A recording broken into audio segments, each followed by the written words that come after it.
Hi friends, అందరికీ నమస్కారం. మీరు చూస్తున్నారు గని ఇంటర్నెట్. రైతు భరోసా కొరకు దరఖాస్తు అనేది వచ్చేసింది.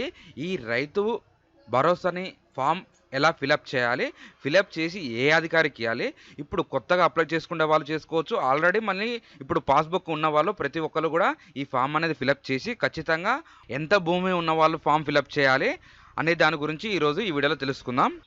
ఎవరైనా మన ఛానల్ని ఫస్ట్ టైం చూస్తున్నట్టయితే సబ్స్క్రైబ్ అనేది చేసుకోండి, పక్కన ఉన్న బెల్ ఐకాన్ క్లిక్ చేయండి. అలాగే వీడియోకి ఒక లైక్ అనేది చేయండి. లైక్ చేయడం ద్వారా తెలియని వరకు తెలియపరిచినట్టు అవుతుంది కాబట్టి లైక్ అనేది వెరీ ఇంపార్టెంట్. మనం గవర్నమెంట్కి సంబంధించిన అన్ని స్కీమ్స్ గురించి వీడియోస్ ఇస్తాం కాబట్టి ఏదో ఒక వీడియో మీకు ఉపయోగపడుతుంది. మనకి ఫామ్ అనేది ఇలా ఉంటుంది. ఈ ఫామ్ కావాలంటే మీకు మన వాట్సాప్ లేదా మన ఇన్స్టాగ్రామ్లో నాకు హాయ్ అని మెసేజ్ పెట్టండి. ఈ ఫామ్ అనేది మీకు పంపుతాను. ఈ ఫామ్ ఎలా ఫిలప్ చేయాలనే దాని గురించి తెలుసుకుందాం. ఎక్కడ అనేది స్కిప్ చేయకుండా చూడండి, మీకంటూ వీడియోలో ఒక క్లారిటీ దొరుకుతుంది.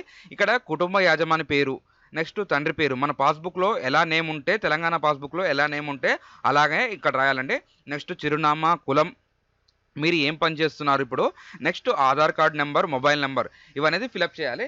నెక్స్ట్ ఇక్కడ వచ్చిన తర్వాత ఇప్పుడు మీ పాస్బుక్లో ఉన్నది సర్వే నెంబరు, మీకు ల్యాండ్ ఎంత ఉన్నది అనే దాని గురించి సీరియల్ ప్రకారం ఇక్కడ రాసుకోవాలండి. మీ పేరు, వయసు, మీరు ఏమవుతారు దానికి సంబంధించింది, భూమి ఎంత ఉన్నది ప్లస్ సర్వే నెంబరు, రీమార్క్ ఏమన్నా ఉందా అనే దాని గురించి కూడా ఇక్కడ రాసుకోవాలండి.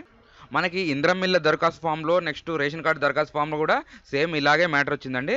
1,50,000 రూపు పల్లెటూరులో ఉన్న వాళ్ళకి, నెక్స్ట్ మండలం, గ్రామంలో దానికి సంబంధించిన వాళ్ళు 2,00,000 లోపు ఇన్కమ్ ఉండాలని కూడా చెప్తున్నారు. దీనికి మనకి ల్యాండ్ పాస్బుక్లో ఎంత ఉంటా అన్ని సీరియల్ ప్రకారం రాసుకోండి. ఇక్కడ దరఖాస్తు అనేది సిగ్నేచర్ పెట్టేసిన తర్వాత ఇది గ్రామ సభలో అనేది సబ్మిట్ చేయాలి. గ్రామ సభలో ఒక్కొక్క రోజు ఒక్కొక్క కాడ పెడుతున్నారు. మీకు ఆల్రెడీ గ్రామ సభ అయిపోయినట్టయితే ఎంపీడీఓ ఆఫీస్లో కూడా ఇవ్వచ్చు. ఈ నెల లాస్ట్ వరకు ఇవ్వచ్చు అనేసి కూడా చెప్తున్నారు. ఈ నెల లాస్ట్ వరకు ఎప్పుడైనా ఇవ్వచ్చు. ఇప్పుడు రేషన్ కార్డు కానీ, రైతు భరోసా కానీ, ఇంద్రమిల్లులకు దరఖాస్తు కానీ ఇవన్నీ ఫామ్స్ అనేది ఫిలప్ చేయాలి. నేను అన్నిటికీ వీడియో చేశాను. మీరు అనేది ఒక వీడియో చూస్తే క్లారిటీ అవుతుంది. ఇవన్నీ ఎంపీడీఓ ఆఫీస్లో కూడా మీరు ఇచ్చుకోవచ్చు. ఈ నెల లాస్ట్ వరకు మీకు గ్రామ సభ ఉంటే మీరు విలేజ్ సెక్రటరీ వారికి కూడా ఇవ్వచ్చండి. ఈ రోజు ఈ వీడియో అండి. మీకు ఏమైనా డౌట్ ఉంటే కామెంట్ చేయండి, దాని గురించి కూడా వీడియో చేద్దాం. Thanks for